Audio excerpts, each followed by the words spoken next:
Hey everybody! All right, so today's activity, today's objective is to take kind of what we already know about graphs and to apply them to some real world situations. So things where people are organizing data for a school or for a church function or for the newspaper, right? So we're going to use the graphs, the keys, the titles, the labels that we all understand now that we've been working on graphs for a week. And apply them to these real world problems. So I think I just found a few examples of graphs that could be from the real world. Okay, so now this is down in the cafeteria. They're trying to decide how to order next week's beverages, right? So they've been keeping track of the kinds of drinks that kids have enjoyed.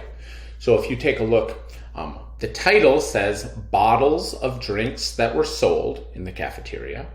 And then each one of these green boxes stands for a 4. Okay, so it's not 2 apple juices, it's 4 and 8. So you have to pay attention to the key.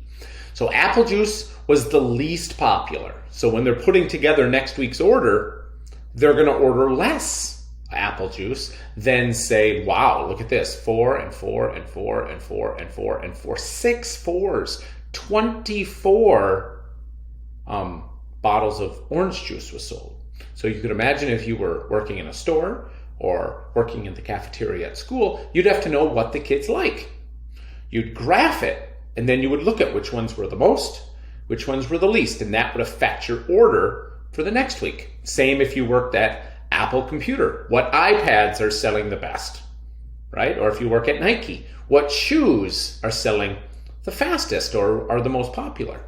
Then you can order more of those shoes for the next month or the next week. Here are some questions that you might ask about those sorts of problems. And this is the one that I kind of wanted to show you. So lots of times as we get close to a celebration, right, in the classroom, and we're very close to one now, I noticed that we had 82 gold coins in our jar, right? I might ask kids, hey, what kinds of movies do you like best? And I was looking here at the results of my survey, and I found that 4 kids liked comedy movies, so they liked comedy. 5 kids liked action movies, so that's more than the comedy. I was a little surprised to see that 6 kids chose romance movies, which are like kissy movies. I don't know about that. 1 kid chose drama movies, and 4 kids chose science fiction movies. So I could use this information to try to choose what kind of movie you might want to see as a reward, right? So you could see it as a pie chart, which one takes up the most area.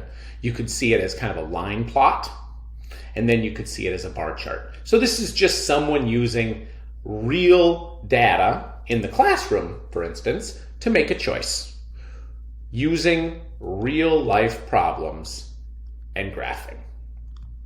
So let's show you what you're going to do. We'll practice a little bit together with this chart, and then after that, I'll have you do a couple on your own. So, first thing I always do is I look at the title, the number of children who read each story. Then I notice that each smiley face is 4 kids. That's important information to know. It's not 1, 2, 3, 4 kids that read the famous story, The Cup. It's 4, 8, 12, 16 kids. So don't get fooled on the numbers, right? You got to use the key if you're going to get the numbers. You can still see very easily that this is the least without even knowing the number, but it's good to know the number. Which story would you say is the most popular?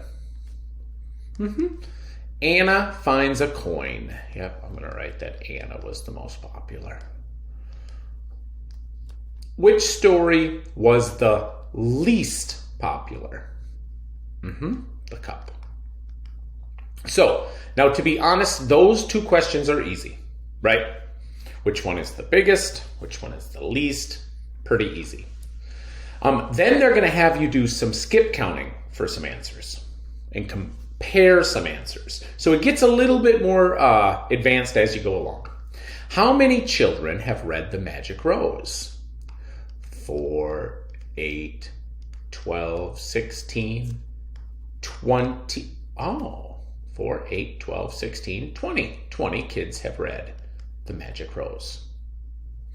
Now they want us to look at the doll, which is over here, and the cup, which is way over here. Of course, they're on other sides. It's a little easier if they would have been close by, but let's go ahead and see.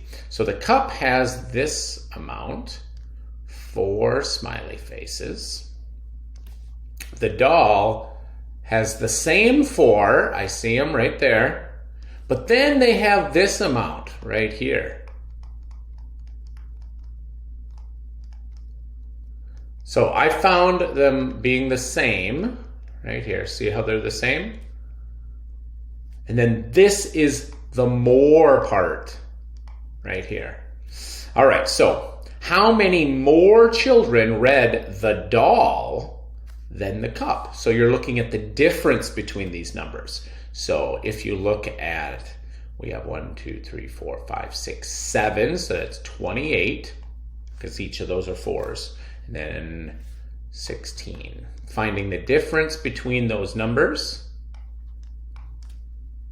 12 kids more, which is the same as 4, 8, 12. 3 smiley faces or 12 kids more. What is the total number that have read the cup and Jilly and the pear? So now they want us to take all of these and add them together.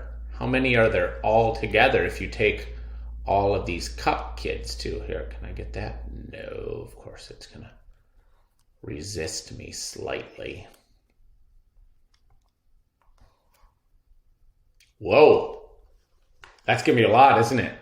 So it's gonna be 4, 8, 12, 16, 20, 24, 28, 32, 36, and 40 is my estimate. I think it's probably going to be around 40. Let's see.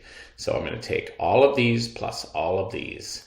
So 16 for the cup plus 1, 2, 3, 4, 5, 6 4s is the same as 24. That's what a 10 looks like. Have to regroup that over. 1 plus 1 plus 2. Oh, yeah, my estimate was good. They read 40 altogether. So remember, it starts off easy, which is more, which is less. How many more? They're asking you to compare using like bar models, right? Subtract if they're trying to figure out more or less. How many if they wanted you to figure out how many altogether. You might have to add those parts together to get the whole. Anyway, you're going to be doing those same sorts of things with this chart about stickers, answering a few questions. And then after you do that, and I don't think I have you do all of those, there's a fun spring graph that I'd like you to tally and make for me. So this one I think is going to be fun. I think you'll enjoy doing this one. The questions on this graph are a lot easier than the questions on the first graph. So you'll have to really take a good look at 2 graphs, making one about the spring and just answering questions about the other one. If you have any questions, remember you can always log in toward the end of the day and I would love to help. Thanks. Bye now.